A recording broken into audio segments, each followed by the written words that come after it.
une introduction. Donc, avec l'âge, le déclin des facultés cognitives est inéluctable. Donc, on a une dégénérescence qui est liée effectivement à l'âge et qui conduit à une lassitude qui détruit tout projet de vie.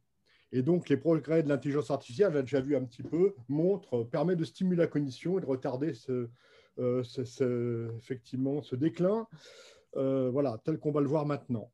Alors, l'émergence des systèmes d'intelligence artificielle autonomes permettent d'envisager des projets plus ambitieux, de sauvegarder et de survie de la pensée d'une personne au-delà de la mort. Et cette contribution propose un modèle de pensée artificielle en présentant ses avantages, recensant ses limites sur le plan technologique et éthique. Alors, un essai de modélisation de la conscience. Donc, on voit effectivement sur ce transparent le travail de Stanislas Dehaene, Michel Kersberg et Jean-Pierre Changeux, qui est un premier essai de conscience d'accès selon NetBlock, selon la conscience d'accès de NetBlock. Et donc, vous avez effectivement sur la gauche les différentes modalités, la mémoire long terme, le passé, les systèmes perceptifs, le présent, les systèmes moteurs, le futur, et les systèmes attentionnels, focalisation, système d'évaluation. Voilà. L'ensemble dans un espace de travail global. Cet espace de travail global, c'est la coopération, on va dire, qu'on peut voir sur le schéma de droite. C'est effectivement la coopération de systèmes de neurones corticaux capables de recevoir et de retourner à leurs neurones homologues dans d'autres aires corticales distantes. Et puis, donc, en fait, ce modèle, il est compatible en fait, avec celui que je vais vous proposer tout à l'heure. Donc, voilà. Donc, complexité des systèmes d'IA. Alors, tout à l'heure, on a parlé un petit peu d'intelligence artificielle déjà. Donc, vous avez effectivement, selon Jean-Louis Lemoigne, une hiérarchie. Au niveau 5, on trouve les bases de données classiques. Au niveau 6, les systèmes orientés objets, les modèles entités associatives. Au niveau 7, les systèmes à base de connaissances avec les systèmes multi-agents. Et au niveau 7-8, les systèmes multi-agents distribués. Et enfin, au niveau 9, ce qu'on appelle les systèmes multi-agents autonomes qui sont dotés, on va dire, de capacités de décision notamment. Alors, on voit donc également qu'en intelligence artificielle, on manipule un certain nombre de concepts, notamment les traces qui sont laissées dans l'environnement, donc par exemple la trace de la patte de chat ou le clic sur le net. Vous voyez mes transports.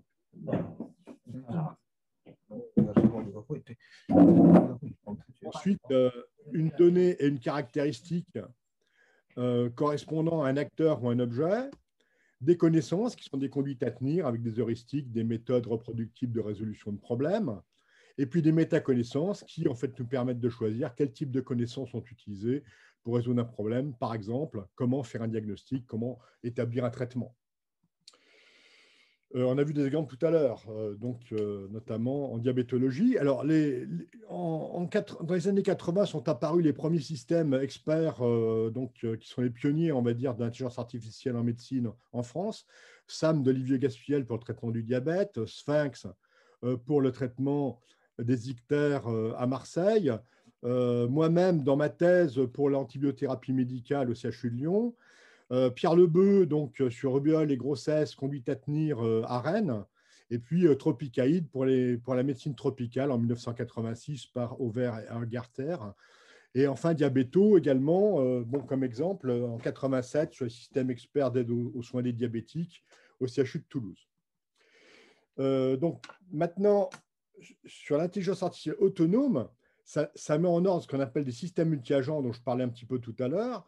Et donc, typiquement, on a les chatbots, qui sont des agents de conversation et utilisateurs artificiels, qui sont en fait les ancêtres effectivement je dirais, les ancêtres sont Elisa, Weizenbaum et Artificial Paranoia de Colby. Donc, les chatbots sont effectivement dotés de compréhension, d'expression du langage naturel. Ils apportent une assistance aux personnes, des conseils, peuvent participer à des jeux, faire des informations. On a des agents instanciables, clonables, on peut en créer sur le net et ils peuvent coordonner leurs actions. Ils sont autonomes, doués d'apprentissage, d'adaptation et ils sont capables de décision, c'est-à-dire en fait déjà au niveau 8 ou 9 de le moine. Ensuite, on a des prothèses mnésiques et on peut aller de la prothèse mnésique à la sauvegarde de la personne, de la sauvegarde de la pensée. Alors, les troubles mnésiques sont liés aux maladies dégénératives, on l'a vu tout à l'heure, donc je ne vais pas y revenir. Et puis également les lésions cérébrales, donc on peut observer à tout âge, tumeurs, AVC, intoxication au monoxyde de carbone. Et des prothèses mnésiques externes sont des simples aides-mémoire rudimentaires qui sont utilisées pour pallier, on va dire, les troubles de mémoire, utilisés par les ergothérapeutes, jusqu'au life logging, qui est l'enregistrement en temps réel complet de la vie de la personne. Donc, on a vu aussi cet exemple avec notre collègue pour le diabète, et avec notamment le smartphone qui enregistre via un cloud à votre insu la totalité de votre vie, et les chatbots avec des avatars qui proposent des prothèses mnésiques externes interactives. Alors, sauvegarder la pensée, ça nécessite de stocker autre chose, des émotions, le fonctionnement du psychisme, l'historique, sa configuration dans un simulateur qui mime son comportement. Et donc, voilà. Alors, le modèle de pensée artificielle que je vous propose, donc tout d'abord, comporte un certain nombre de hiérarchies, la hiérarchie cognitive.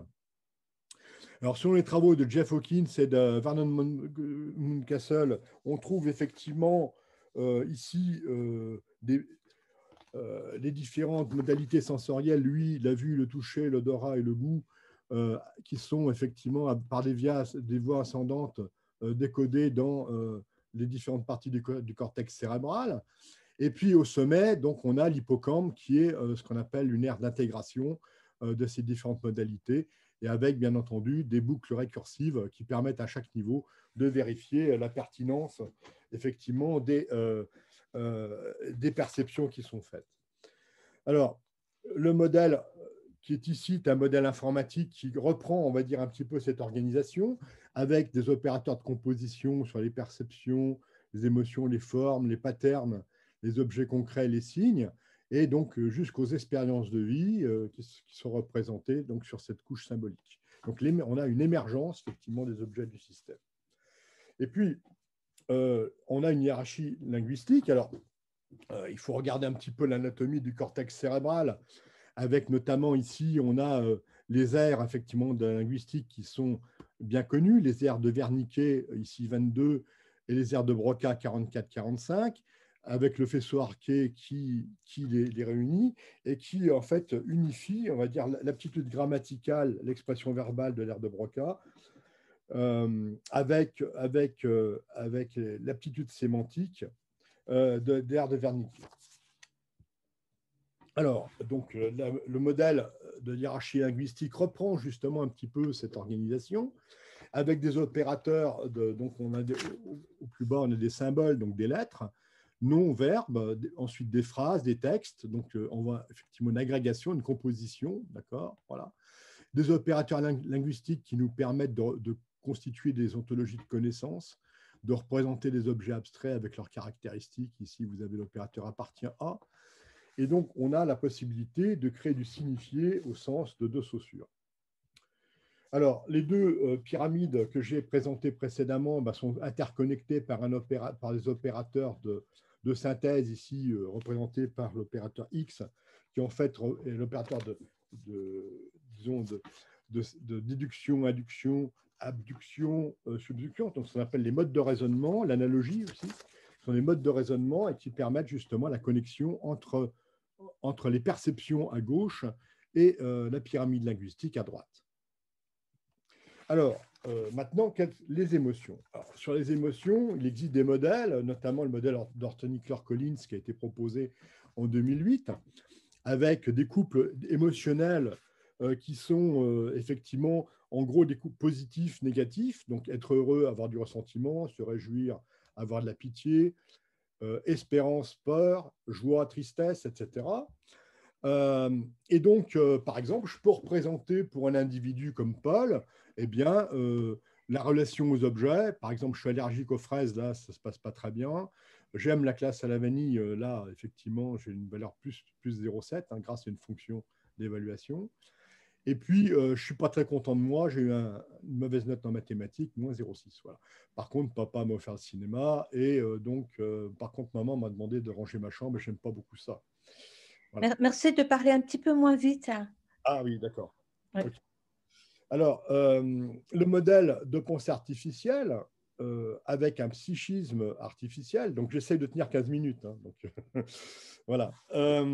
Tout d'abord, celui qui est proposé par Sigmund Freud eh bien, nous permet, je dirais, de représenter, on va dire, le fonctionnement assez classique de la perception au travers des émotions des objets du monde, et donc dans le ça.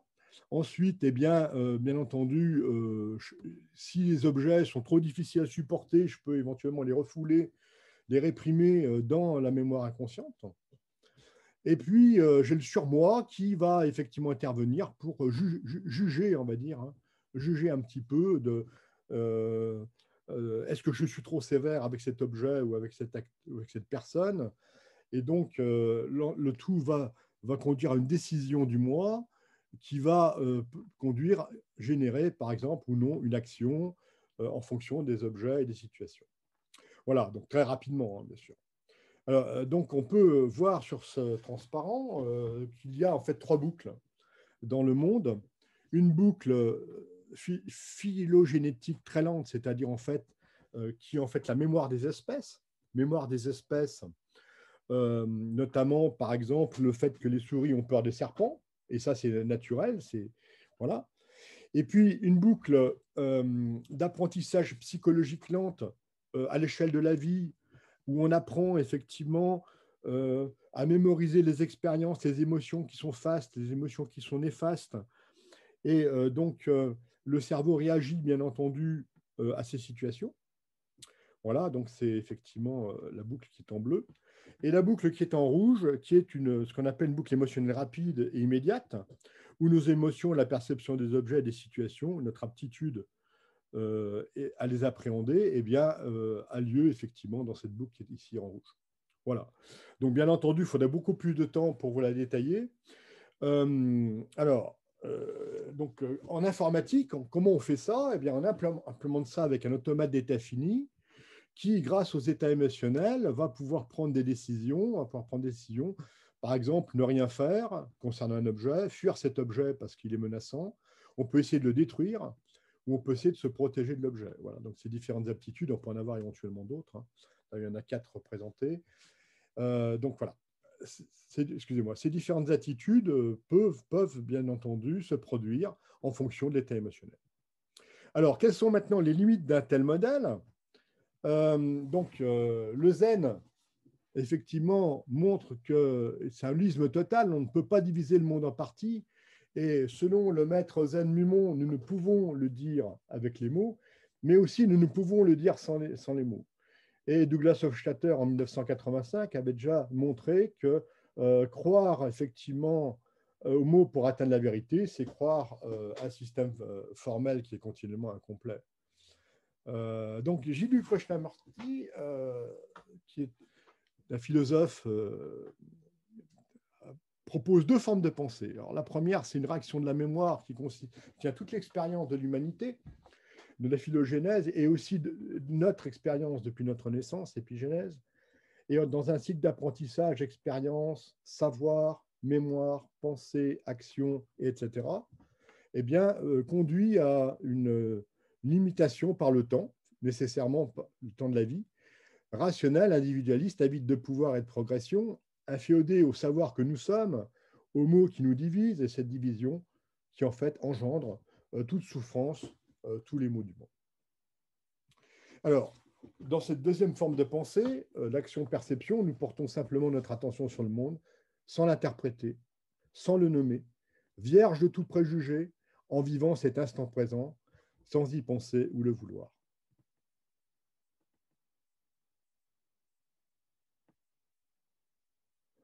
Voilà cette belle image. Il n'y a pas besoin de mots pour l'exprimer. Et ce langage nous a fait perdre toute spontanéité. En fait, les technologies numériques augmentent encore la nature symbolique de notre relation au monde et sans doute renforcent notre perte de perception directe et notre capacité à le ressentir en le réduisant. Cette délégation conduit donc à une certaine forme d'ignorance. En fait, c'est peut-être le fameux gène FOXP2 qui nous a fait perdre cette spontanéité. Donc, c'est intéressant de creuser la question.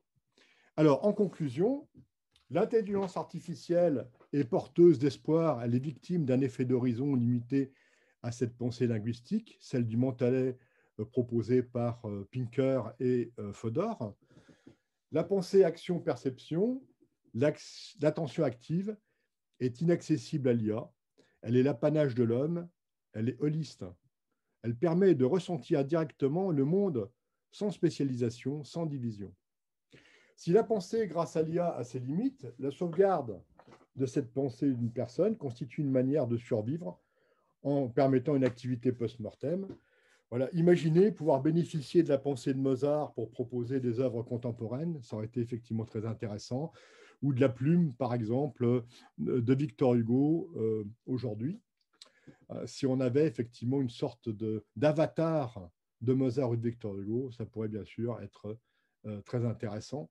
Et pourquoi pas la pensée de chacun d'entre nous pourrait à ce moment-là survivre, et ça serait vraiment, vraiment une innovation absolument super. Et l'immortalité, c'est peut-être ça. Je vous remercie de votre attention.